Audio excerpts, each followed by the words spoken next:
Hello guys, good morning. आज का हमारा जो टॉपिक है वो है पॉलिटी एनसीईआरटी। हम +1 की पॉलिटी को कवर करेंगे इसके अंदर। एंड गाइस, फर्स्टली अब मैं आपको कुछ शेयर करना चाहती हूँ कि ये जो एनसीईआरटी से हम टॉपिक कवर करेंगे वो आपका कंप्लीट टॉपिक नहीं होगा, क्योंकि बेसिक्स है ये। इसमें ऐड ऑन होगा और जो भी हम आज डिस्कस करेंगे वो जस्ट आपके लिए एक ब्रीफ इंट्रोडक्शन होगा कि कैसे हम अपने हमारे राइट्स प्रोटेक्टेड होते हैं, क्या रेमेडीज़ है उसके लिए, राइट। कॉन्स्टिट्यूशन में कौन कौन से राइट्स दिए हुए हैं, उन सब चीज़ों के बारे में बताएंगे, पढ़ेंगे। एंड उसके साथ में गई जब आपको एंड ऑफ द वीडियो मैं इसका जो पीडीएफ है वो मैं शेयर कर दूंगी टेलीग्राम ग्रुप पे। ठीक है, टेलीग्राम पे जो चैनल है उस पर मेरा अपडेट रहेगा ये। एंड सिविल ग्रुप करके आप जो है उसे सर्च कर सकते हैं, आपको मिल जाएगा। एंड उसमें 2-3 डॉक्यूमेंट और भी है, क्योंकि वो डॉक्यूमेंट इससे रिलेटेड नहीं है, बट मैंने स्टिल वो 2021 में जो एस्पिरेंट है जो प्रीलिम्स देने वाले हैं उनके लिए काफ़ी इंपॉर्टेंट है, तो आप वो भी देख लीजिएगा। एंड गाइस, वीडियो अच्छी लगेगी तो प्लीज़ शेयर कर लीजिए एंड लाइक एंड कमेंट भी कर लीजिए अगर आपको वीडियो के अंदर कुछ लगता है कि जो नहीं ऐड ऑन हुआ है या जो बताना था इसके अंदर वो नहीं हो पाया है, तो आप कमेंट कर सकते हैं। So let's start it. See, ये है rights in the Indian constitution, right. तो हमारे कुछ राइट्स दिए हुए हैं इंडियन कॉन्स्टिट्यूशन में, कुछ फंडामेंटल राइट है, कुछ लीगल राइट्स है। एंड उसके बारे में हम डिटेल्स में पढ़ेंगे, लेकिन इसमें थोड़ा सा ब्रीफ होगा, तो हम ओवरव्यू ले लेते हैं। तो पहली चीज़ तो ये है कि what are the various fundamental right which is listed in the constitutions. कौन से हमारे फंडामेंटल राइट्स है, राइट। एंड उसके बाद है कि how these rights are protected, कैसे हम ये राइट्स प्रोटेक्ट कर सकते हैं, राइट। एंड इसमें जुडिशियरी का क्या रोल है, जुडिशियरी कैसे इन्हें प्रोटेक्ट करती है, कैसे इन्हें इंटरप्रेट करती है, and what is the difference between the fundamental rights and the directive principle of state policy. जो कुछ हमारी डीपीएसपी है और हमारे फंडामेंटल राइट्स, इनमें क्या डिफरेंस है, क्यों उनको सेपरेट बनाया है, क्या रीजंस है, राइट। ये सब चीज़ें हम इसमें डिस्कस करेंगे। बट बिफोर दैट एक छोटा सा इंट्रोडक्शन लेते हैं कॉन्स्टिट्यूशन का, कि हमारा एक्चुअल में कॉन्स्टिट्यूशन का मीनिंग क्या है ये चीज़। तो constitution is primarily a set of rules and principles specify how a country should be govern. तो कॉन्स्टिट्यूशन क्या है, set of rules and principle है। इसके अंदर कुछ हमने रूल्स स्पेसिफाई किए हैं, कुछ प्रिंसिपल्स बनाए हैं जो ये बताते हैं कि किस तरीके से एक कंट्री को रूल करना चाहिए। And how power is distributed and controlled, कैसे जो पावर है वो कंट्रोल होगी, डिस्ट्रीब्यूट होगी, and what rights citizen posses, और सिटीज़न के क्या राइट्स है। तो ये सारी चीज़ें हम जो है ये हमारे कहाँ पे दी हुई है, कॉन्स्टिट्यूशन में स्पेसिफाई की हुई है। यानी कि हमारा कॉन्स्टिट्यूशन क्या है, रिटन कॉन्स्टिट्यूशन है, तभी तो स्पेसिफाइड है, right. And constitution is not only about the composition of the various organ of the government and the relation among दम। कि कॉन्स्टिट्यूशन बस यही नहीं है कि उसके अंदर कितने ऑर्गन है, उनका क्या फंक्शन है, उनके रिलेशन क्या है आपस में, कौन इम्प्लीमेंट करता है, कौन लॉ बनाता है, कौन उसको इंटरप्रेट करता है। तो सिर्फ कॉन्स्टिट्यूशन यहीं तक नहीं है, सिर्फ इतना ही नहीं है इसके अंदर। Constitution is a document that sets limits on the power of the government.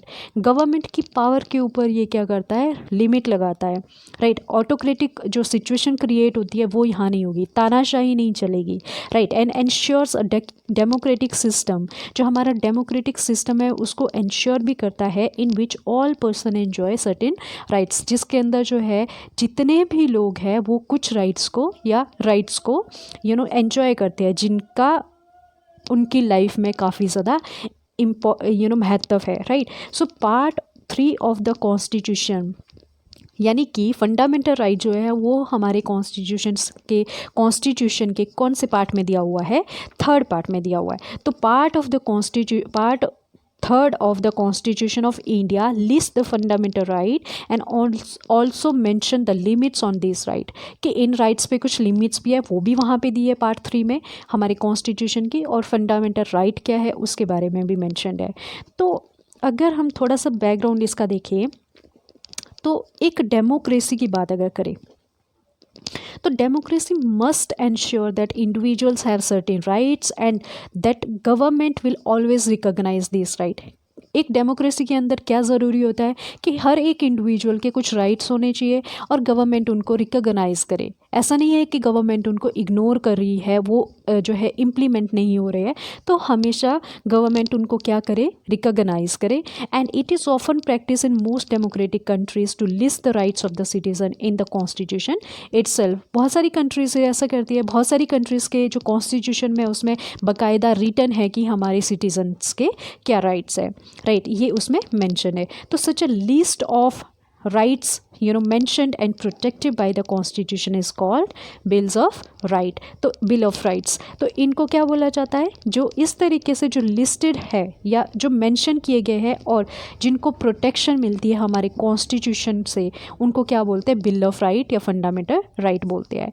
ठीक है, ये क्या है, हमारी बिल ऑफ राइट है। तो bill of right prohibits government को एक तरह से क्या करती है, प्रोहिबिट करती है, रोकती है फ्रॉम दस acting against the rights of the individual, कि अगर वो इंडिविजुअल के राइट के अगेंस्ट एक्ट कर रहे हैं, राइट, गवर्नमेंट अगर एक्ट कर रही है इंडिविजुअल के राइट के अगेंस्ट, तो इस चीज़ को हमारा जो कॉन्स्टिट्यूशन है या हमारे जो राइट है वो क्या करते हैं, प्रोहिबिट करते हैं। And ensure a remedy in case of their is a violation of the rights. अगर ये राइट्स कहीं भी किसी भी तरीके से वायलेट हो रहे हैं, अनटिल और अनलेस की कोई रीजनेबल रिस्ट्रिक्शन नहीं है, तो यहाँ पे क्या है, रेमेडीज़ भी है कि आप कैसे इसको रिस्टोर कर सकते हैं, राइट। तो आप थोड़ा सा देखते हैं ये बिल्स ऑफ राइट क्या है। तो the right of a person may be threatened by another person और अ प्राइवेट ऑर्गेनाइजेशन, राइट। जो एक पर्सन का जो राइट है वो किसी दूसरे पर्सन के थ्रू क्या किया जा सकता है, थ्रेटन किया जा सकता है।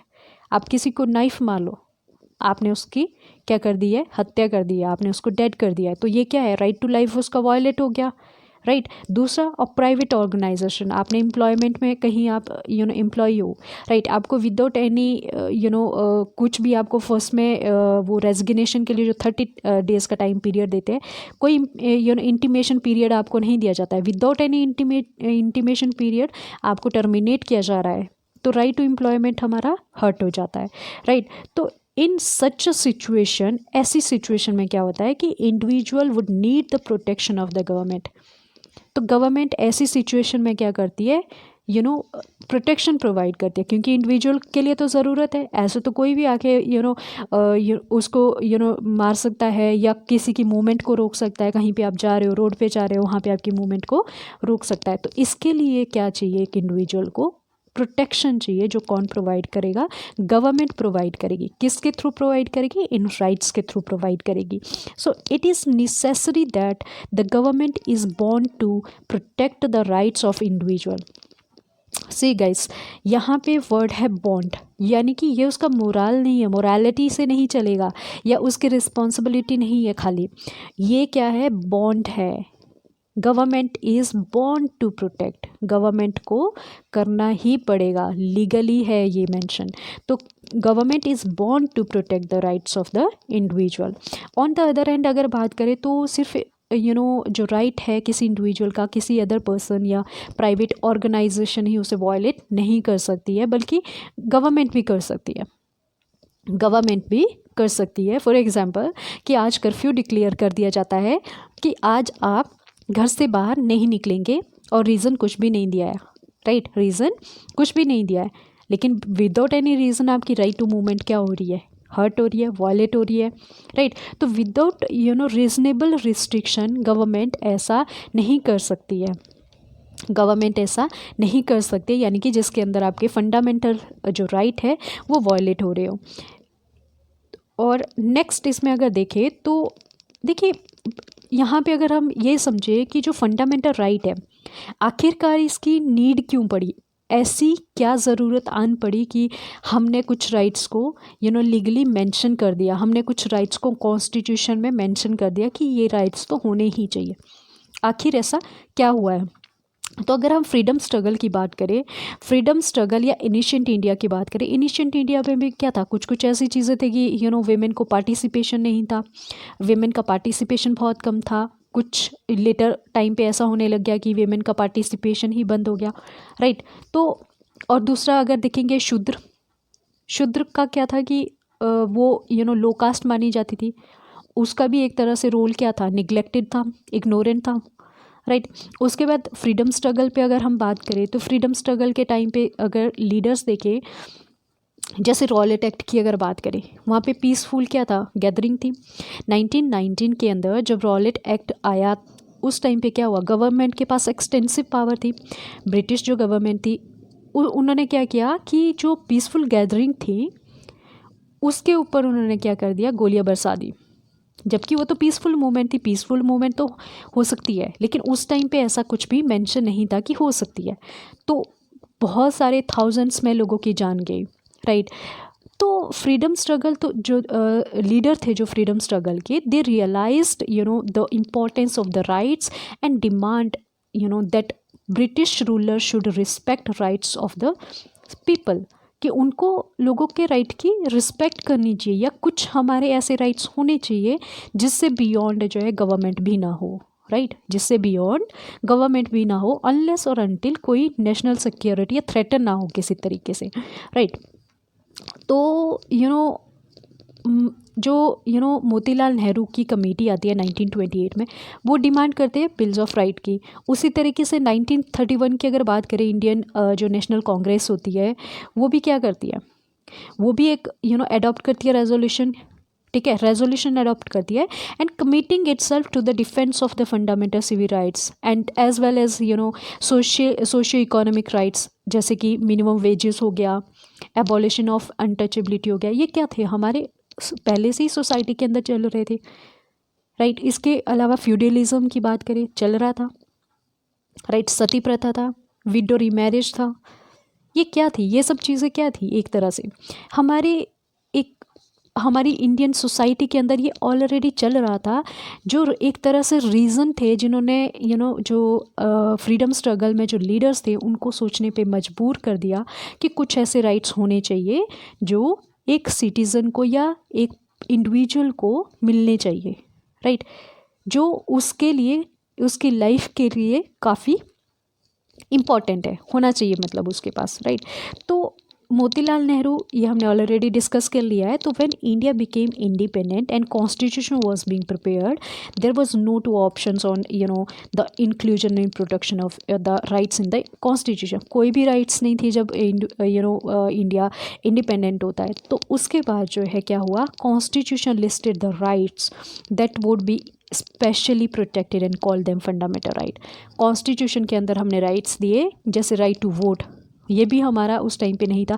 अगर हमें ब्रिटिशर ने राइट टू वोट दिया, फिर उन्होंने क्या बोला कि आप सप्लीमेंट्री क्वेश्चन नहीं कर सकते, यानी कि क्रॉस क्वेश्चनिंग आपको अलाउड नहीं है। मतलब धीरे धीरे उन्होंने, बहुत धीरे धीरे 20-20 साल के बाद या 30-30 साल के बाद उन्होंने जाके हमें राइट टू वोट पूरे तरीके से दिया। नहीं तो वो क्या दे रहे थे, हमें पीसेस में दे रहे थे, राइट। तो the word fundamental suggests that these rights are so important that the constitution has separately listed them and made them special provision for their protection, ठीक है। तो फंडामेंटल राइट क्या है, हमारे बहुत ज़्यादा इंपॉर्टेंट है, इसीलिए इनको अलग से सेपरेटली मेंशन किया हुआ है कॉन्स्टिट्यूशन के अंदर, और कुछ स्पेशल प्रोविजन बनाए गए हैं उनकी प्रोटेक्शन के लिए। And fundamental rights are so important that constitution itself, खुद ही कॉन्स्टिट्यूशन क्या करता है, ensure that they are not violated by the government उनको वायलेट नहीं कर सकती है अनलेस और अनटिल और अनलेस किसी तरीके की रीज़नेबल रिस्ट्रिक्शन ना हो, किसी तरीके से वो सिक्योरिटी को नुकसान ना पहुंचा रहे हो, पब्लिक जो प्लेसेस है वहाँ पे कुछ किसी तरीके से नुकसान ना हो रहा है, पब्लिक प्रॉपर्टी को हर्ट ना कर रहे हो, तब तक आप किसी भी तरीके से फंडामेंटल राइट को वायलेट नहीं कर सकते हो, राइट। तो नेक्स्ट देखिए, इसमें तो fundamental rights are different from other rights available to us. बहुत सारे राइट्स दिए हुए हैं, लेकिन जो फंडामेंटल राइट है वो हमारे और अदर जो राइट्स है उनसे अलग है। क्यों अलग है, क्योंकि जो दूसरे राइट्स होते हैं उनको प्रोटेक्ट भी किया जा सकता है, एनफोर्स भी किया जा सकता है, किसके through, ordinary law. Ordinary law का क्या मतलब होता है, सिंपल लॉ आप लाइए और आपके जो अदर लॉ है वो पास हो जाएंगे, एनफोर्स हो जाएंगे। लेकिन फंडामेंटल राइट के साथ ऐसा नहीं है। Fundamental right are protected and guaranteed by the constitution of the country. आप इनको सिंपल लॉ से कर ही नहीं सकते, आपको स्पेशल लॉ लेके आने की ज़रूरत है। And ordinary rights may be changed by legislature, right, यानी कि लेजिस्लेचर ऑर्डिनरी राइट्स को क्या कर सकता है, चेंज कर सकता है, अमेंडमेंट कर सकता है। अगर देखिए चेंज की जगह पे अमेंडमेंट वर्ड ज़्यादा अच्छा रहता है पॉलिटी में, तो अमेंडमेंट कर सकता है, कौन कर सकता है, legislature, by the ordinary process of law making. Simple सा ऑर्डिनरी प्रोसेस जो होता है, सिंपल प्रोसेस होता है लॉ बनाने का, उसके थ्रू वो क्या कर सकता है, चेंज कर सकता है, अमेंडमेंट कर सकता है। But a fundamental right may be only focus on the only be changed by amending the constitution itself। यानी कि फंडामेंटल राइट्स में अगर आपको अमेंडमेंट करनी है तो आपको कहाँ पे अमेंडमेंट करनी पड़ेगी, कॉन्स्टिट्यूशन में आपको अमेंडमेंट करनी पड़ेगी। कॉन्स्टिट्यूशन में जब अमेंडमेंट होगी फिर आपके फंडामेंटल राइट में अमेंडमेंट होगी, राइट। तो बिसाइड दिस, अगर इसके अलावा हम देखें, no organ of the government can act in a manner that violate them. तो ऐसा कोई भी दूसरा ऑर्गन नहीं है जो इसमें अमेंडमेंट कर सकता है। And judiciary has the power and responsibility to protect the fundamental rights from the violation by the action of the government. कि गवर्नमेंट ने कोई एक्शन लिया है और जुडिशियरी को लग रहा है कि इसमें क्या हो रहा है, वायलेशन हो रहा है, सिटीज़न के राइट का वायलेशन हो रहा है, लोगों के राइट का वायलेशन हो रहा है, तो वो प्रोटेक्ट करेगी, राइट।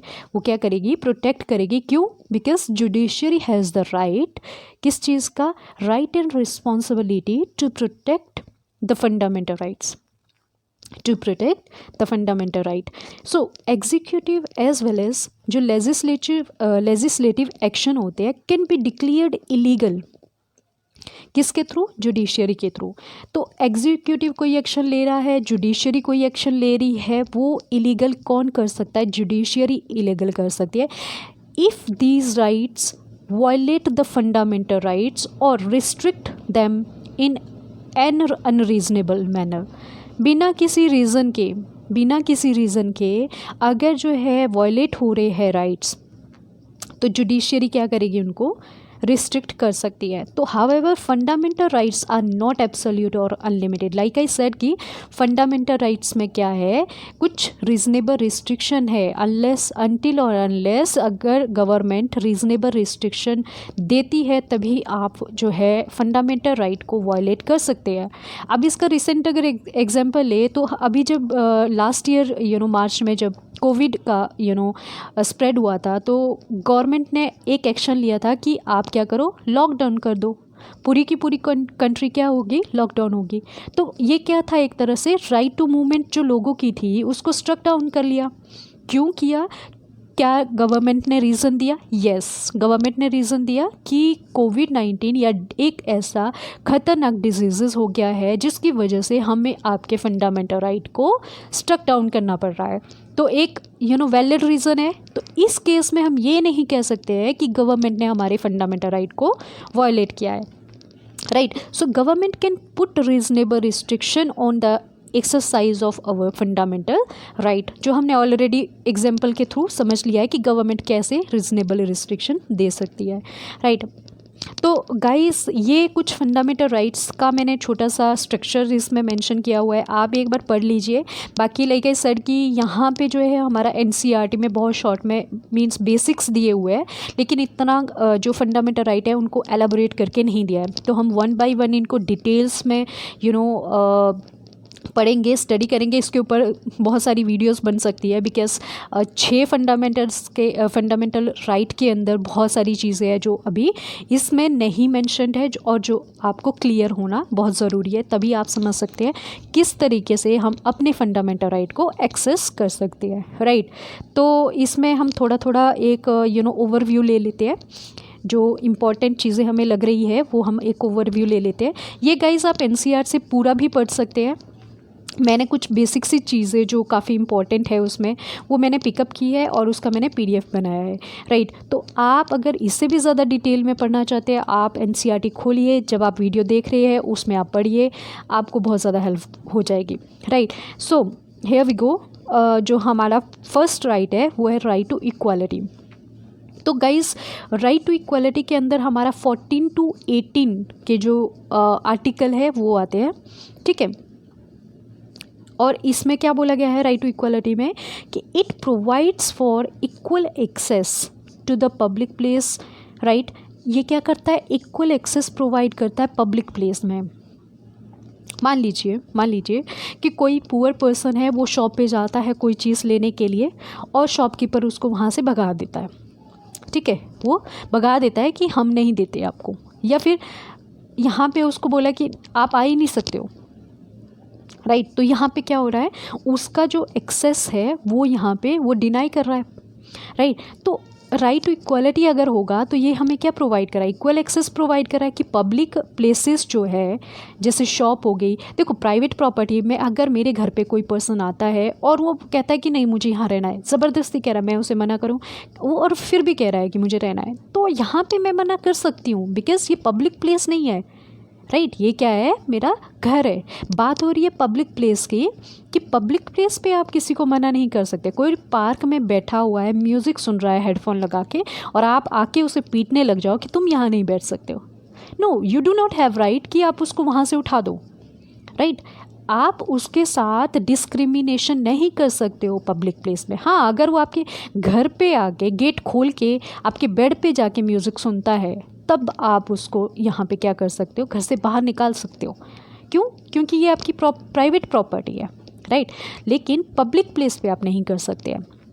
तो it provides for equal access to the public place, like shop हो गई, होटल हो गया, एंटरटेनमेंट हो गया, यानी कि सिनेमा वगैरह में अगर कोई आता है और आप उसको मना कर देते हैं बिकॉज उसका ड्रेसिंग सेंस इतना अच्छा आपको नहीं लग रहा है कि वो अंदर जाके या सिनेमा हॉल में बैठ के किसी को कंफर्ट लगे उसके साथ में बैठने में, आप उसको डिनाई नहीं कर सकते क्योंकि वो पब्लिक प्लेस है, आपकी प्राइवेट प्रॉपर्टी नहीं है, राइट। एंड वेल हो गया, वेल कुएँ हो गए, जैसे उसमें से पानी लेते हैं, बाथिंग घाट्स हो गए, राइट। जैसे हरिद्वार में बाथिंग घाट है, आप जाके वहाँ पे ये नहीं बोल सकते भाई तू यहाँ जो है वो नहीं कर सकता, स्नान नहीं कर सकता। तो ऐसी चीज़ें पब्लिक प्लेस पे अलाउड नहीं है। एंड प्लेस ऑफ वर्शिप, मंदिर में जाके भी आप नहीं कर सकते। ऑल्दो अगर हम एग्जांपल ले, नॉर्थ इंडिया में अभी भी बहुत सारी ऐसी स्टेट्स है और जहाँ पे नॉर्थ इंडिया में ये चीज़ होती है कि प्लेस ऑफ वर्शिप वहाँ पे होता है, कि वहाँ पे मंदिर में बहुत सारा ऐसा होता है कि चलो ठीक है, ये कास्ट के जो लोग हैं वो आ सकते हैं, ये कास्ट के लोग नहीं आ सकते हैं, ठीक है। वहाँ पे एक तरह से अनटचेबिलिटी दिखाई जाती है, बट स्टिल अगर अवेयरनेस हो तो बहुत सारी चीज़ों में सुधार हो सकता है। So there can not be any discrimination in the access on the grounds of any religion, race, caste, sex और प्लेस ऑफ बर्थ हो गया, राइट। तो इन चीज़ों के बेस पे ये हमारे पास एक चीज़ यहाँ पे अगर आप नोट करें, यहाँ पे क्या बोला है, grounds only of, only word को यहाँ ध्यान दीजिए कि grounds only of religion, race, caste, sex और प्लेस ऑफ बर्थ। इसका मतलब क्या है, ओनली का मतलब ये है कि ये जो आपने बेसिस दिए है, ये जो आपने क्राइटेरिया दिया है, इसके बेस पे हम जो है डिस्क्रिमिनेशन नहीं कर सकते हैं। मतलब इसके बाहर अगर कुछ होगा, इसके बाहर की अगर बात करें, अगर ये कहीं पे बेसिस नहीं दिए तो हम कर सकते हैं क्या, हम बेसिस लैंग्वेज के बेसिस पे डिस्क्रिमिनेशन कर सकते हैं? तो हम कह सकते हैं येस, क्योंकि ये क्या है, एक लूप होल है कि जो हमारे कॉन्स्टिट्यूशन में लिखा ही नहीं है, हमने ओनली वर्ड यूज़ कर लिया।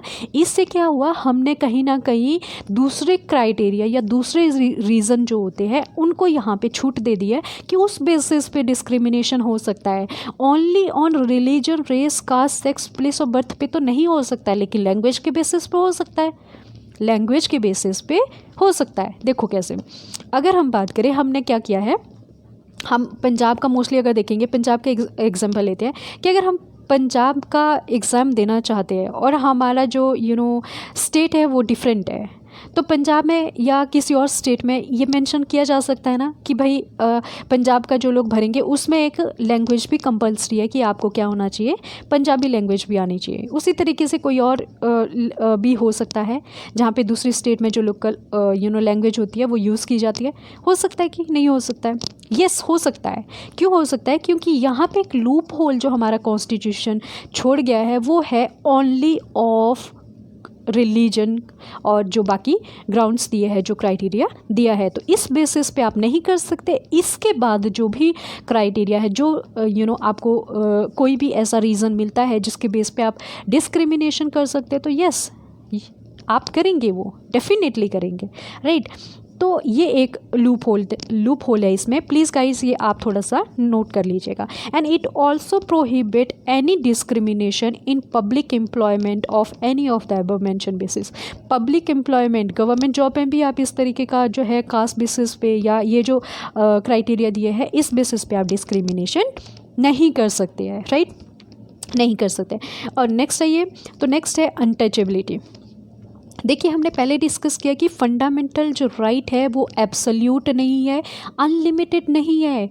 ऐसा नहीं है कि उसके ऊपर लिमिट ही नहीं है, लिमिट है उसके ऊपर, और एब्सोल्यूट भी नहीं है। वाई इट इज़ मैंशनड कि एब्सोल्यूट है, ऑब्वियसली एब्सोल्यूट है, लेकिन देयर इज़ वन राइट जो एब्सोल्यूट है, राइट, वो है अनटचेबिलिटी। अनटचेबिलिटी में आपका कोई रीज़नेबल रिस्ट्रिक्शन नहीं है। छुआछूत वाली चीज़ अगर आप कर रहे हैं, कोई रीज़नेबल रिस्ट्रिक्शन नहीं है कि भाई ये ग्राउंड है, आप इसको छुआछूत इसके साथ कर सकते हैं, डिस्क्रिमिनेशन कर सकते हैं। You do not have any criteria और एनी रीज़नेबल रिस्ट्रिक्शन किस चीज़ के लिए, अनटचेबिलिटी के लिए। ये एब्सोल्यूट राइट है, ये क्या है, एब्सोल्यूट राइट है। तो practice of untouchability is one of the crudest manifestation of the inequality. So this has been abolished under the right to equality. इसको एबॉलिश किया गया है राइट टू इक्वालिटी के अंदर, राइट, किसके अंदर इसको एबॉलिश किया गया है, राइट टू इक्वालिटी के अंदर। नेक्स्ट देखिए, the same right also provide that state shall confer no title on a person except those who excel themselves in military or academic। देखिए अगर किसी ने PhD की है वो आपके अपने नाम के आगे PhD डॉक्टर लगा सकता है, लेकिन नॉर्मल पर्सन तो नहीं लगा सकता है, डॉक्टर लगा सकते हैं, दूसरा कौन लगा सकता है, डॉक्टर, PhD पर्सन। और इसमें यही चीज़ मेंशन की गई है कि state shall confer no title on a person except, यानी कि किन लोगों के सिवाय नहीं लग सकता, या तो कोई एकेडमिक फील्ड है जैसे PhD बताया, या कोई मिलिट्री या लेफ्टिनेंट गवर्नर हो गए, ये सब यूज़ करते हैं टाइटल। लेकिन नॉर्मल पर्सन जिसने मतलब इन चीज़ों में जिसका कोई रोल नहीं है वो नहीं लगा सकता, वो कोई टाइटल नहीं लगा सकता है, राइट।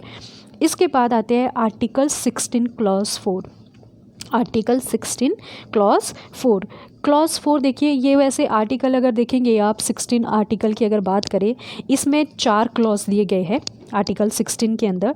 तो ये हमारा एक्चुअल में क्या है, equality of opportunity in matters of public employment, इससे रिलेटेड ये आर्टिकल है।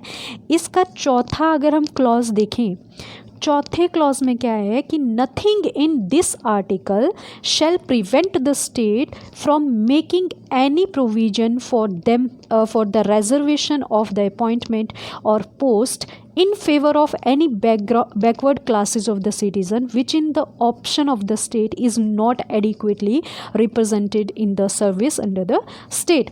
ये कहता है कि अगर स्टेट की नज़र में, देखिए इस आर्टिकल में ऐसा कुछ भी नहीं दिया है जो स्टेट को रोकता है किस चीज़ से, कि वो बैकवर्ड क्लासेस के लिए रिजर्वेशन लाए, उसके लिए ऐसा प्रोविज़न लाए जो उसकी नज़र में लग रहा है कि सर्विस में उसका जो रिप्रेजेंटेशन है वो काफ़ी कम है, या उसका रिप्रेजेंटेशन है ही नहीं, नॉट एडिक्वेटली रिप्रेजेंटेड, राइट, वो सर्विस में काफ़ी कम है, बहुत ही कम परसेंटेज में सर्विस में उसका रिप्रेजेंटेशन है। अगर स्टेट को ऐसा लग रहा है तो इस आर्टिकल में कुछ भी ऐसा मेंशन नहीं किया हुआ है जो स्टेट को कोई प्रोविज़न या स्टेट को कोई लॉ बनाने से रोकता है। किसके लिए, बैकवर्ड क्लासेस के फेवर के लिए, बैकवर्ड क्लासेस के लिए अगर रिजर्वेशन लेके आनी है किस में, अपॉइंटमेंट और पोस्ट में, राइट। तो इसमें ऐसा कुछ नहीं है। हालांकि ये तो बोला है कि एम्प्लॉयमेंट में इक्वलिटी होनी चाहिए, लेकिन अगर आप बैकवर्ड क्लासेस का अपलिफ्टमेंट चाहते हैं, अगर आपको बैकवर्ड क्लासेस, सी बैकवर्ड क्लासेस कौन सी होती है, जो मेन स्ट्रीम से काफ़ी पीछे है, उनको मेन स्ट्रीम तक लाने के लिए हमें क्या करना पड़ेगा, कुछ ना कुछ ऐसे इनिशिएटिव, कुछ स्टेप्स लेने पड़ेंगे उनके लिए, जहाँ पे जो मेन स्ट्रीम के जो सिटीज़न है या मेन स्ट्रीम के जो लोग हैं उनसे अलग हट के उनके लिए कुछ फेवर करनी पड़ेगी, जिससे वो मेन स्ट्रीम पे आए, राइट। तो इसमें ये बोला गया है कि हालांकि हमने ये बोला है कि इक्वालिटी होनी चाहिए एम्प्लॉयमेंट में, लेकिन अगर कोई बैकवर्ड है, बैकवर्ड में देखिए, बैकवर्ड को अगर हम समझे कैसे बैकवर्ड लोगों की बात हो रही है, देखिए जिनके साथ हिस्ट्री में डिस्क्रिमिनेशन हुआ है, जिनके साथ अगर हम इसका एग्जांपल ले, जैसे वेमेन हो गया, वेमेन के साथ हिस्ट्री में बहुत डिस्क्रिमिनेशन हुआ है, शूद्र हो गए, SC STs हो गए, इनके साथ बहुत डिस्क्रिमिनेशन हुआ है। तो ये ऐसे लोग हैं जिनका उस टाइम पे जो डेवलपमेंट है वो नहीं हो पाया है। तो इनको इनकी डेवलपमेंट करने के लिए हमें क्या है, हमें कुछ सर्टेन प्रोविज़न्स बनाने पड़ेंगे जिनके बेसिस पे हम इनको अपलिफ्ट कर पाएँ। जैसे ही ये अपलिफ्ट हो जाते हैं, हम क्रीमी लेयर यूज़ कर सकते हैं। क्रीमी लेयर से क्या होगा कि जो पर्सन ऑलरेडी इन जो बैकवर्ड क्लासेस में जो थे, जो अभी डेवलप हो चुके हैं, क्रीमी लेयर का मतलब है कि उनको हम फिर क्या करें, उनको मेन स्ट्रीम में जोड़ दें। और ये जो क्रीमी लेयर है, यहाँ पे उनको हम ये बोल सकते हैं कि आप अपनी जगह छोड़ दीजिए, बिकॉज अब आप डेवलप हो चुके हो। अब आप उन लोगों को मौका दीजिए जो पीछे अंडर डेवलप्ड है, उनको मौका दीजिए कि वो अब जो है इस जो बेनिफिट है, इस इनिशिएटिव का बेनिफिट ले पाए। राइट। तो ये है इस आर्टिकल का पूरा conclusion. And equality of opportunity का क्या मतलब है? इक्वालिटी ऑफ अपॉर्चुनिटी का क्या मतलब है? सी गाइज, यहाँ पे एक और कॉन्सेप्ट आता है, right to equal protection of law. ठीक है, right to equal protection of law. ये एक्चुअली US बेस्ड ओरिजिनेशन है इसका। ठीक है, US का ओरिजिनेशन है, लेकिन इसके अंदर अगर देखें तो ये एक पॉजिटिव कॉन्सेप्ट माना जाता है। राइट। तो इसका ये मतलब नहीं है कि जो एप्लीकेशन हो लॉ की, यानी कि लॉ जो हम अप्लाई कर रहे हैं, it doesn't mean equal application of the law for all the person in all the circumstances. देखिए, हर एक सिचुएशन में हर एक पर्सन को आप इक्वल राइट नहीं दे सकते हैं। राइट। ये क्यों नहीं दे सकते? ये एक्चुअली क्या दिखाता है, क्या दिखाता है ये? अगर आप हर सिचुएशन में हर एक पर्सन को इक्वल राइट देते हैं, हर एक पर्सन का इक्वल टैलेंट नहीं होता है। कुछ पर्सन्स होंगे जिनका टैलेंट अलग है, वो आगे जा सकते हैं। कुछ पर्सन है जिनका टैलेंट उतना नहीं है। हाँ, आप उनको क्या कर सकते हैं, इक्वल अपॉर्चुनिटी दे सकते हैं। फॉर एग्जांपल कि आप किसी को बोलते हो कि आपने क्या करना है, रनिंग करनी है। ठीक है, आपने रनिंग करनी है, 2 पर्सन है, आपको रनिंग करनी है। ठीक है, आपने एक पर्सन को बोला कि आपको रनिंग करनी है, दूसरे को बोला आप रनिंग नहीं करोगे। तो ये क्या कर रहे हैं हम यहाँ पे, हम अपॉर्चुनिटी नहीं दे रहे हैं। एक पर्सन को हमने अपॉर्चुनिटी दी कि ठीक है, आप दौड़ना चाहते हैं, ठीक है आप दौड़िए। दूसरे पर्सन को हम कह के नहीं, आप नहीं कर सकते हो। तो हमने क्या किया, हमने इक्वल अपॉर्चुनिटी नहीं दी। राइट। लेकिन अगर हम ये बोले कि एक पर्सन हैंडीकैप्ड है और दूसरा पर्सन वेल बिल्डर है, ठीक है, जिम विम सब करके आया है, और उनको बोले कि चलो अब तुम लोग दौड़ो, तो they can not do it, because कि जो यहाँ पे हमने एक्चुअल में किया क्या, अगर इस एग्जांपल में हमें देखे, इसमें क्या किया हमने इक्वल अप्लाई कर दिया लॉ को। इक्वल अपॉर्चुनिटी तो हम दे रहे हैं, साथ में हमने क्या किया, अप्लाई भी कर दिया लॉ को कि आप इक्वली ही कर सकते हो। इक्वल यहाँ पे क्या हो रहा है, एक तरह से एप्लीकेशन ऑफ लॉ हो रहा है। सबके लिए हमने एक ही लॉ बना दिया है कि सब पे लिए लागू होगा, तो नहीं हो सकता। हैंडीकैप्ड कैसे दौड़ लेगा? ठीक है, वो नहीं दौड़ सकता है। लेकिन अगर हम ये यहाँ पे करें कि उसको अपॉर्चुनिटी हमने दी है, इक्वल अपॉर्चुनिटी दी है उसको, ठीक है, तो इक्वल अपॉर्चुनिटी देना बहुत ज़रूरी है। Equal application of law is not compulsory. तो ये तो मतलब एक तरह से यहाँ पे क्या हो जाएगा, टैलेंट तो है नहीं दोनों का साथ में। ठीक है, टैलेंट अगर मतलब इक्वल नहीं है तो ऑब्वियसली जो मसल्स बिल्डर है वो तो वैसे ही निकल जाएगा आगे। तो यहाँ पे व्हाट डज मैटर इज़ कि आपको इक्वल अपॉर्चुनिटी देनी है। राइट। यहाँ पे बोला है कि all section of the society enjoy equal opportunity. Equal application of law नहीं होना चाहिए, इक्वल अपॉर्चुनिटी प्रोवाइड कीजिए। तो what does it equal opportunity means the constitution clarify that the government can implement special schemes and measures for improving the condition of certain section of the society। कि government क्या कर सकती है, कुछ special provision को या special schemes को implement कर सकती है, या कुछ ऐसे मेजर ले सकती है जिससे हम क्या कर सकते हैं, जो हमारा बैकवर्ड क्लासेस है जो हमारा जो एक सेक्शन है सोसाइटी का जो अभी अंडर डेवलप्ड है, डेवलपिंग में पहुंचा है या अंडर ही डेवलप है अभी तक, उसको अपलिफ्ट करने के लिए जो इनिशिएटिव हम ले रहे हैं वो कंपलसरी है। जैसे कि चिल्ड्रन हमने ऑलरेडी डिस्कस किया, वेमेन हो गया, सोशली या एजुकेशनली बैकवर्ड हो गए, ठीक है, तो यहाँ पे हम कर सकते हैं, राइट। जैसे कि हमने ये भी देखो, reservation in job and admissions, ये हमने सुना हुआ है, ठीक है। तो ये क्या है, क्यों हम रिजर्वेशन प्रोवाइड कर रहे हैं, हम ये इसीलिए कर रहे हैं, ये एफर्मेटिव एक्शन बोलते हैं इसको। एफर्मेटिव एक्शन हम इसीलिए ले रहे हैं। What does it mean? Affirmative action का क्या मतलब है कि for the upliftment of the society, और उस सेक्शन जो हमारे सोसाइटी का अंडर डेवलप्ड सेक्शन है उसको अपलिफ्ट करने के लिए हमने क्या किया, एफर्मेटिव एक्शन लिए। एंड अगर हम देखें, इनफैक्ट आर्टिकल जो 16 क्लॉज 4 है कॉन्स्टिट्यूशन का, इसमें एक्सप्लिसिटली यानी कि पूरे तरीके से बोला हुआ है, एक तो था इम्प्लिसिटली कि मीनिंग निकाल दो आप उस बात का। अगर मैंने ये बोला कि मैं कल पढ़ाऊँगी मैं ये यहाँ से, तो ये तो मतलब मैंने पूरा क्लियर ही नहीं किया ना कि यहाँ से कहाँ से पढ़ाऊँगी, राइट। तो एक्सप्लिसिटली बाकायदा यहाँ पे मेंशन किया हुआ है कि policy like reservation will not be seen as a violation of the right to equality. बहुत इंपॉर्टेंट लाइन है यहाँ पे। क्या मेंशन है कि एक्सप्लिसिटली मेंशन है, कहाँ पे मेंशन है, कॉन्स्टिट्यूशन में मेंशन है कि reservation will not be seen as a violation of the right to equality, नहीं देखा जाएगा इसको। सो ये हम आगे इसका एक और देख लेते हैं। तो ये हमारा जो नेक्स्ट है, सी गाइस, नेक्स्ट देखते हैं अब। ये बाकी 2-3 लाइनें ऐसे ही आप पढ़ लेना। ये नेक्स्ट हमारा है आर्टिकल 21। देखिए आर्टिकल 21 क्या कहता है, protection of life and personal liberty. इसके अंदर क्या बोला जाता है कि इसका क्या मतलब है, no person shall be deprived of his life और पर्सनल लिबर्टी एक्सेप्ट, सिवाय according to procedure established by the law. जो भी प्रोसीजर लॉ ने एस्टेब्लिश किए है उसके अलावा no person shall be deprived of his life. नहीं कर सकते हो आप, बिल्कुल भी नहीं कर सकते हो, राइट। तो इक्वालिटी एंड फ्रीडम और liberty are the 2 rights that are most essential. See एक नॉर्मल सी बात है, अगर मैं लेमन लैंग्वेज में आपको समझाऊं कि अगर हमारा आर्टिकल 21 ही नहीं होगा, क्या हमारे और राइट्स की कोई वैल्यू होगी? आई गेस नहीं। जब हमारी लाइफ ही नहीं रहेगी तो हम बाकी राइट्स का क्या करेंगे? जब हमारे जीने का ही ज़रिया नहीं रहेगा तो हम मीन्स हमारे और राइट्स कहाँ काम आएंगे? जब हम जिंदा रहेंगे तभी तो बाकी राइट्स इम्प्लीमेंट कर सकते हैं ना। राइट टू लाइफ का क्या मतलब है? आपका यही मतलब है कि भाई हाँ, जीने के लिए तो हमें पहले जीना तो हमारी लाइफ के लिए बहुत ज़रूरी है ना। जब हम जिएंगे तभी तो राइट्स लेंगे।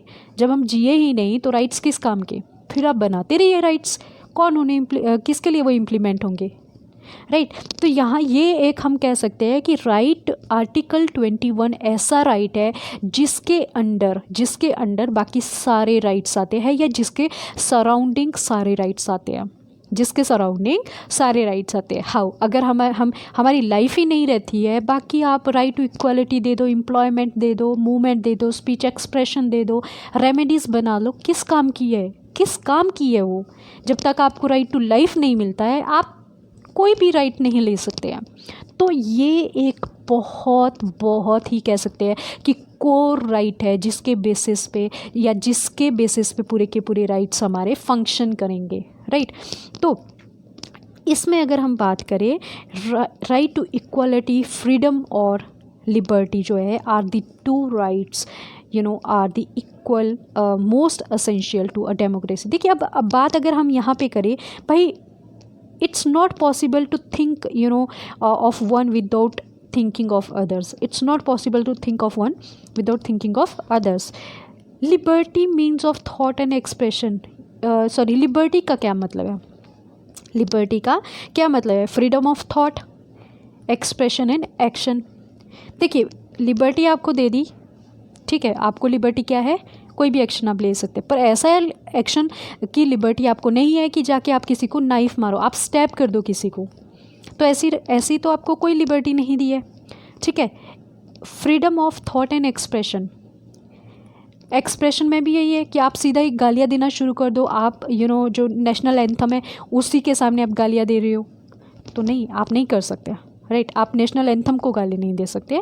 तो इस तरीके से ये क्या है, लिबर्टी भी आपको सर्टेन लिमिट्स के साथ है, सर्टेन रिस्ट्रिक्शन के साथ है, आपको कुछ रीजनेबल रिस्ट्रिक्शन दी हुई है। ऐसा नहीं है एक्शन आपको बोला है, एक्शन तो आपको बोला है कि आपको लिबर्टी है, पर ऐसा एक्शन भी नहीं है कि जाके आप कोई ऐसा इलीगल क्राइम करो या किसी को मार ही दो जान से, तो वो आपका राइट नहीं है। या किसी की आप फंडामेंटल राइट को हर्ट करो, वो भी आपका राइट नहीं है। आपको अपना राइट एंजॉय करना है, बस ये ध्यान रखना है कि आप किसी दूसरे के राइट को वायलेट नहीं कर रहे हैं या दूसरे के राइट को हर्ट नहीं कर रहे हैं। तो therefore freedom are defined in such a manner that every person will enjoy his her freedom without threatening freedom of others and without endangering the law and order situation। Already हम discuss कर चुके हैं, I don't think so इसको discuss करने की दोबारा ज़रूरत है। अब देखिए नेक्स्ट है इसमें right to life and personal liberty, right to life and personal liberty. इसके अंदर देखिए क्या बोला गया है कि no citizen can be denied his her life except by procedure as laid down under the law. ठीक है, किसी भी पर्सन को आप डिनाई नहीं कर सकते उसकी लाइफ को जीने के लिए, right. And similarly no one can be denied his her personal liberty. तो एक ही मतलब है इसका, तो ज़्यादा नहीं है।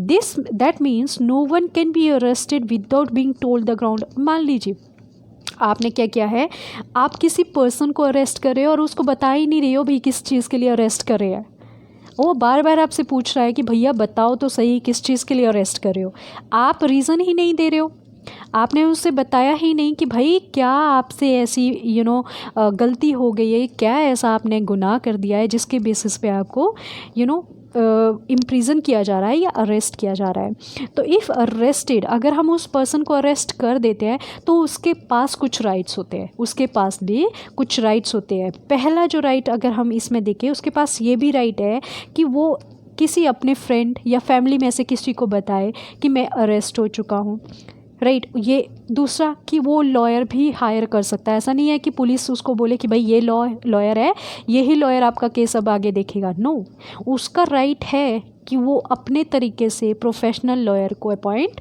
कर सकता है, right. And also it is mandatory for the police to take the person. अब देखो पुलिस की क्या जिम्मेदारी है, पुलिस की ये जिम्मेदारी है कि विद इन 24 आवर्स पुलिस को उस पर्सन को मैजिस्ट्रेट के सामने खड़ा करना पड़ेगा, यानी कि उसको वहाँ पे दिखाना पड़ेगा भाई ये पर्सन है जिसको हम अरेस्ट किए हैं, ठीक है, उसको वहाँ पे पेश करना पड़ेगा, right. And magistrate who is not the part of the police, magistrate obviously will decide whether the जो अरेस्टेड पर्सन है, अब जुडिशियरी, अब देखिए मैजिस्ट्रेट ये डिसाइड करेगा कि जिस पर्सन को आपने क्या किया है, अरेस्ट किया है, क्या वो जस्टिफाइड है या नहीं है, राइट। ये इसके अंदर अगर देखें तो इसके अंदर क्या आता है, यहाँ पे हमारा right to live with dignity आता है, ह्यूमन डिग्निटी। यानी कि ऐसा नहीं है कि आपको खाली बोले कि राइट टू लाइफ आपका फंडामेंटल राइट है, लेकिन कैसी लाइफ भाई, कैसी लाइफ को आप एंजॉय कर सकते हो, कैसी लाइफ का राइट हम आपको दे रहे हैं विद डिग्निटी। डिग्निटी के साथ आप अपनी लाइफ को जिए, ये आपको फंडामेंटल राइट दिया जा रहा है।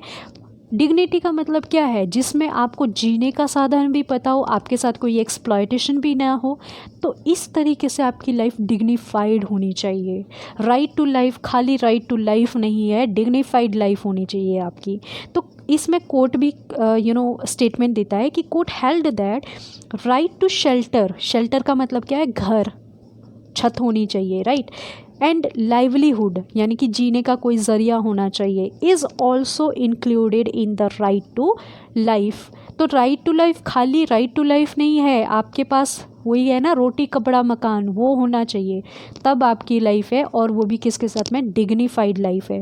And that is the means of livelihood. क्योंकि अगर आपके पास ये खाने के लिए कुछ नहीं है, मतलब आपके पास कमाने का सोर्स ही नहीं है, तो आपकी लाइफ तो ऐसे ही आप भूखे मर जाएंगे।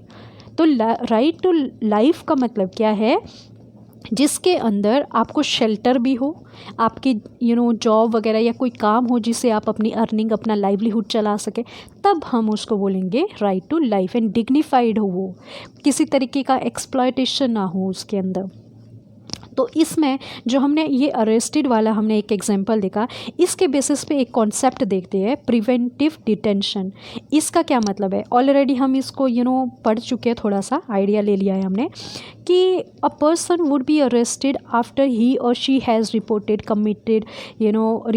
Committed some offences. तो एक पर्सन को हम कब अरेस्ट करते हैं? नॉर्मली अगर हम देखें, जनरल से एग्जांपल दे, तो एक पर्सन कब अरेस्ट होता है? जब वो कोई क्राइम करता है, कुछ उसने ऑफेंस कर दिया है और उसके बाद उसको अरेस्ट किया जाता है। बट समटाइम्स, कभी कभी क्या होता है, देखिए, sometime a person can be arrested simply out of an apprehension। apprehension का मतलब होता है हमें कोई डर है या कोई शक है हमें, right, that he or she is likely to engage in unlawful activities or activity and imprisoned for some time without following above mentioned procedure। हमने अभी एक एग्जाम्पल किया था कि भाई जब आप एक पर्सन को क्या करते हो, आप एक पर्सन को अरेस्ट कर रहे हो, तो बाकायदा आपको क्या बताना है भाई? रीज़न बताना है, किस बेस पे आप उस पर्सन को अरेस्ट कर रहे हो। दूसरा, उसके पास राइट है कि वो किसी फैमिली मेम्बर को या फ्रेंड को क्या कह सकता है कि भाई मैं इस टाइम पे अरेस्ट हो चुका हूँ, आप किसी लॉयर को अपॉइंट कर दीजिए। और तीसरा कि पुलिस अगर उससे कह रही है कि आप इस लॉयर को लीजिए, या पुलिस के साथ में जो लॉयर है वही उसके लिए अपॉइंट नहीं हो सकता है, उस पर्सन के पास में ये भी राइट है कि वो अपने मर्ज़ी से एक प्रोफेशनल लॉयर को क्या कर सकता है? अपॉइंट कर सकता है, या लॉयर को अपॉइंट कर सकता है।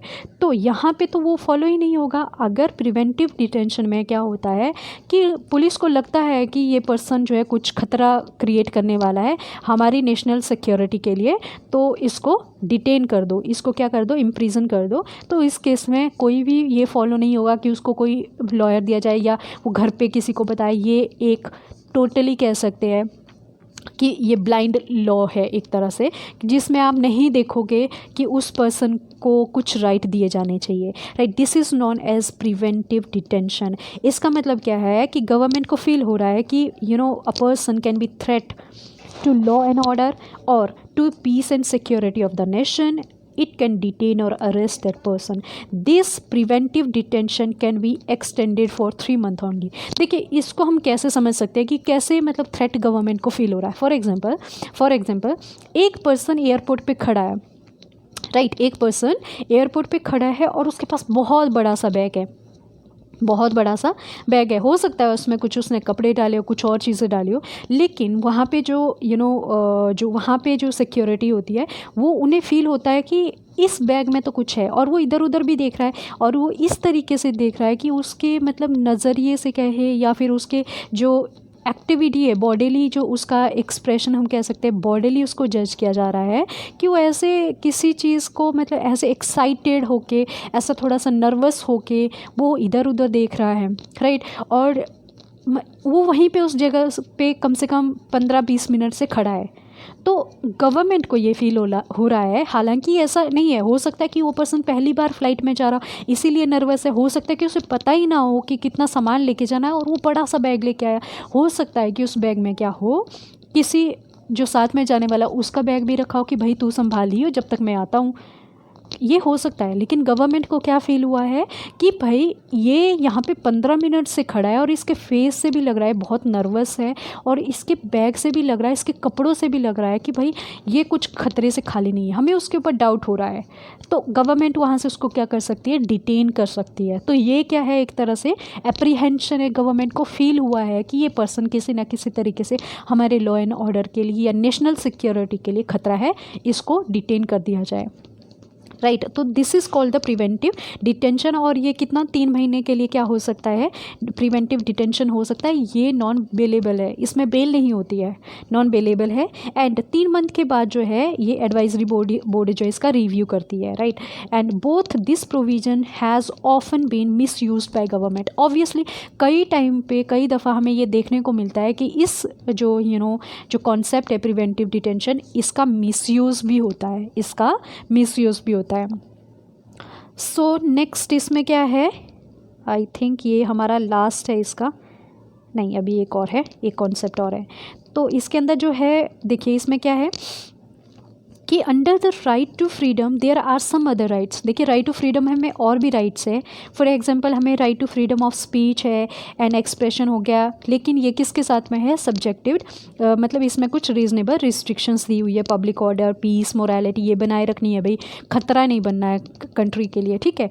And freedom to assemble to be exercise peacefully and without arms. जैसे अभी फार्मर बैठे हैं दिल्ली बॉर्डर पे, तो वो लोग क्या कर रहे हैं, पीसफुल एजिटेशन कर रहे हैं, ठीक है।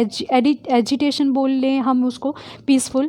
उनके पास मतलब ऐसा अभी तक कोई आर्म वगैरह नहीं है, तभी तो इतना लंबा वो लोग कर पाए हैं एजिटेशन को। तो वो क्या है, वो स्ट्राइक पे है, राइट, वो स्ट्राइक पे है।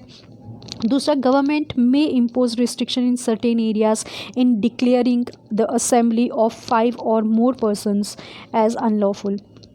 हो सकता है, बिल्कुल हो सकता है, ठीक है। And such power can be easily miss use by the government. मतलब पीसफुली आप कहीं भी जाइए। देखिए अगर आप अगर आप ये एग्जांपल लेंगे यहाँ पे पीसफुल आर्म का, अगर देखिए हम अभी का एग्जांपल लेते हैं, मुझे ऑल ऑफ सडन याद आया ये कि मान लीजिए जैसे अभी फार्मर, पंजाब के मोस्टली फार्मर जो है वो दिल्ली बॉर्डर पे बैठे हैं। तो पंजाब में सबसे अगर हम देखें इनका जो है मुझे एग्जैक्टली नाम याद नहीं आ रहा है, वो लोग क्या करते हैं, जो प्रॉपर पंजाबी होते हैं या प्रॉपर जो सरदार होते हैं, जो प्रॉपर सरदार होते हैं, उनके कुछ कुछ प्रिंसिपल्स होते हैं। उसमें एक नाइफ भी प्रिंसिपल होता है। तो अगर आप मॉल में या कहीं ऐसी जगह पे जाए जहाँ पे ये सब चीज़ें अलाउड नहीं है, तो उस मतलब सरदार जी के लिए ये अलाउड है।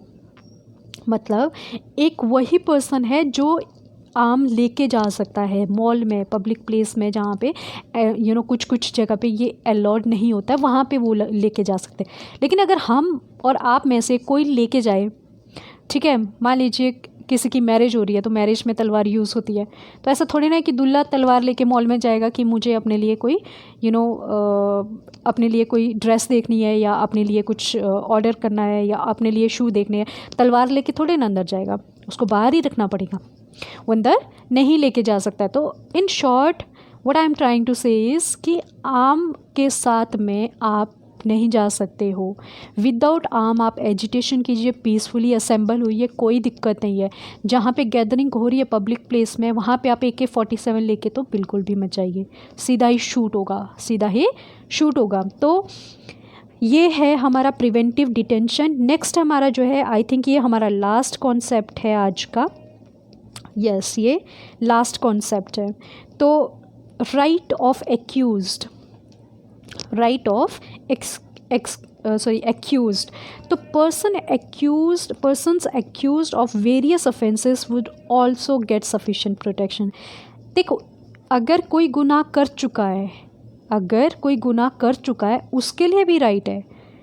ऐसे तो फिर मतलब हर एक का फैसला पब्लिक करेगी, राइट, उसके लिए भी कुछ राइट्स बनाए गए हैं सो दैट कि उसके फंडामेंटल राइट भी वॉयलेट ना हो। जैसे for example, no one is guilty unless the court has found that person guilty of an offence.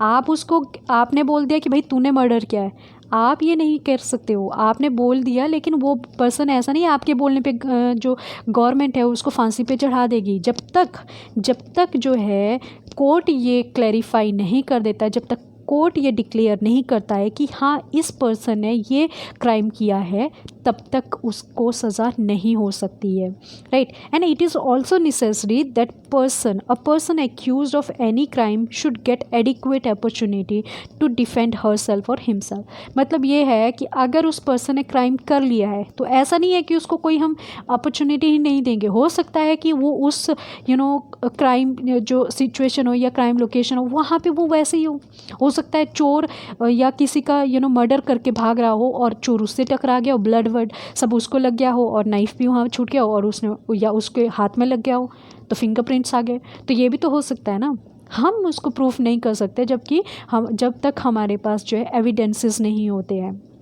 Right तो इस केस में क्या है कि हम उसको डिफेंड के लिए हमने उसे राइट दिया कि भाई तुम अपना डिफेंड कर सकते हो, तुम अपना लॉयर भी अपॉइंट कर सकते हो, तुम अपने लिए एविडेंसेस भी कलेक्ट करवा सकते हो कि भाई तुमने क्राइम नहीं किया है। जब तक मतलब तुम ये प्रूव नहीं करते हो कि हाँ तुम गिल्टी नहीं हो, तो कोर्ट भी जब तक प्रूव नहीं करती है कि तुम गिल्टी नहीं हो तो कोई भी सज़ा नहीं होगी, तो कोई भी सज़ा नहीं होगी। तो इसमें देखिए, to ensure a fair trial in court, इसके लिए क्या है कि constitution has provided 3 rights. Constitution has provided 3 rights. कौन से 3 राइट है? No person would be punished for the same offence more than once. एक बार आपने क्राइम कर लिया है, अब ऐसा नहीं है कि बार बार उसी के लिए आपकी कुटाई हो रही है, बार बार उसी के लिए आपको बुलाया जा रहा है, ऐसा तो नहीं है। एक बार आपने क्राइम किया है, एक बार आपको सज़ा भी तो हो चुकी है ना, तो बार बार उसके लिए सज़ा तो बिल्कुल भी नहीं बनती है, वो आपको नहीं दी जाएगी। दूसरा है, no law shall declare any action as illegal from a date back date से उसको इलीगल नहीं कर सकते हो। मान लो 306 की अगर बात करें, मान लो कल तक वो लीगल था और आज वो इलीगल हो गया, यानी कि कल तक 306 में हमने ये कहा कि भाई तुमको फांसी होगी, अगर तुम क्राइम करोगे तुमको फांसी होगी, लेकिन आज ये इलीगल हो गया कि भाई 306 में हमने ये लिखवा दिया कि भाई आज से ना तुम मर्डर करो, तुम जो मर्ज़ी करो, तुमको फांसी नहीं होगा, तुमको फांसी हम नहीं देने वाले हैं। तो अब क्या है कि मान लो कोई पर्सन आज क्राइम करता है ये सोच के कि वाह अब तो हमें 306 के अंदर फांसी नहीं होने वाली है, तो वो आज क्या करता है, क्राइम करता है, आज किसी का खून करके आ जाता है जिसके साथ उसकी बहुत ही पुरानी दुश्मनी, आज उसको मार देता है और खुश भी हो जाता है कि अब हमें 306 नहीं होगी। लेकिन कोर्ट को तो ये लग रहा है कि अरे इसको तो फांसी होनी चाहिए, जो इसने क्रूशैलिटी दिखाई है, तो इसको तो फांसी होनी चाहिए, राइट। तो यहाँ पे गवर्नमेंट क्या करती है, इस लॉ को बैकडेट से कर देती है, इसको बैकडेट पे कर देती है। सॉरी ये उल्टा हो गया, मतलब कल तक ये इलीगल था कि आप जो है अगर मर्डर करते तो आपको कोई सज़ा नहीं होगी। आज ये क्या है, आज ये लीगल कर दिया है कि अगर आप करते हो मर्डर तो आपको क्या होगी, फांसी होगी। तो वो पर्सन क्या करता है, कल ही कर देता है, क्राइम कर देता है और ये आज से होने वाला है, इसको हम आज से अप्लाई करने वाले हैं। तो गवर्नमेंट क्या करती है, उसको सज़ा देने के लिए क्या करती है, बैक डेट पे चाहती है कि भाई ये तो कल से हो गया है, कल से ही हुआ है, जब तूने मर्डर किया तभी से ये हो गया है कि 306 में आपको फांसी होगी। ठीक है, सॉरी ये थोड़ा उल्टा बोल दिया था स्टार्टिंग में। तो इसमें क्या है, देखिए फिर से एक बार समझा देती हूँ कि मान लो 306 में क्या है, कल तक ये था कि 306 में आपको फांसी नहीं हो सकती है, और आज ये लॉ आया कि 306 के अंदर फांसी होगी, और आप क्राइम कल ही कर चुके हो, आपको तो पता नहीं था कि कल से ये लॉ आने वाला है कि 306 में फांसी होगी। आप ऑलरेडी क्राइम कर चुके हो, ऑलरेडी आपने किसी की जान ले ली है, और आज जो है, आज से ये क्या हो गया है, आज इस पे जो है फांसी होगी आज से। तो गवर्नमेंट ये नहीं कर सकते कि आज से फांसी है, इसको कल से ही हमने क्या कर दिया, इम्प्लीमेंट कर दिया, ये नहीं हो सकता है। आज है तो आज से ही कानून शुरू होगा, चाहे कल आपने 10 मर्डर किया है वो इस पे काउंट नहीं होंगे।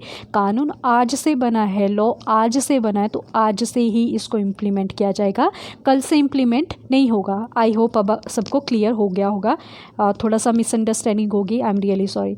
तो ये है इसके अंदर कि बैक डेट से कोई कानून हम लागू नहीं कर सकते हैं। तीसरा है कि no person shall be asked to give evidences against himself और हरसेल्फ। ऑब्वियसली नहीं दे सकते। मैं अगर बोलूँ कि मैंने क्राइम नहीं किया, प्रीटी ऑब्वियस मैं अपने आप को डिफेंड कर रही हूँ, ठीक है, मैं अपने आप को, हर एक पर्सन डिफेंड करेगा कि मैंने ये क्राइम नहीं किया है। तो this is all about for the day guys. तो आज हमने थोड़ा सा बेसिक्स की बात की, बेसिक में हमने आज जो है कुछ ओवरव्यू लिया है फंडामेंटल राइट्स का। इसके अंदर हमने देखा कि what role judiciary played in interpreting these rights हो गया, एंड हमारे जो फंडामेंटल राइट है वो एक्चुअल में है क्या, what are the various fundamental rights listed in the constitution of India and how these rights are protected, and what role the judiciary has played in protecting and interpreting these rights, and what is the difference between the fundamental rights and the directive principle principle of state policy. तो ये हम देखिए ये अभी पूरा नहीं है, ये जो क्वेश्चन मैंने पुट किए हैं ये इसीलिए पुट किए हैं क्योंकि अभी ये फर्स्ट पार्ट है इसका। ये चैप्टर थोड़ा लॉन्ग भी है, थोड़ा बेसिक है, तो थोड़ा टाइम भी लगता है इसे मेक यू अंडरस्टैंड कि इसमें क्या क्या चीज़ें आ सकती है और क्या क्या चीज़ें इसमें दी हुई है। तो एग्जाम्पल ज़्यादा मैं ट्राई करती हूँ सो दैट कि आपको क्लियर ज़्यादा हो, क्योंकि बिना एग्जाम्पल के मैं कथा सुना दूँ तो मुझे नहीं लगता है कि वो किसी तरीके से बेनिफिट होगा। एग्जाम्पल से थोड़ा पता लगता है और मैं ट्राई करती हूँ वो एग्जाम्पल देने की कि जो आपको डेली लाइफ में देखने को मिलते हैं, सो दैट कि आपको क्लैरिटी होगी तो सिलेबस भी तभी बेनिफिट होता है, तभी उसका मज़ा आता है वीडियो का जब उसमें क्लैरिटी होती है। ठीक है, मैं पूरी किताब एक दिन में करवा दूँ, 1 घंटे में करवा दूँ, कोई फ़ायदा नहीं है उसका। तो ये हमारा फर्स्ट पार्ट है गाइस, इसके अंदर आज हमने बहुत कुछ कवर कर लिया है। आई होप कि आप लोगों के लिए इसका कुछ बेनिफिट हो। आपको अगर वीडियो कुछ आपको कम लगता है, प्लीज़ गाइस आप कमेंट कीजिए क्योंकि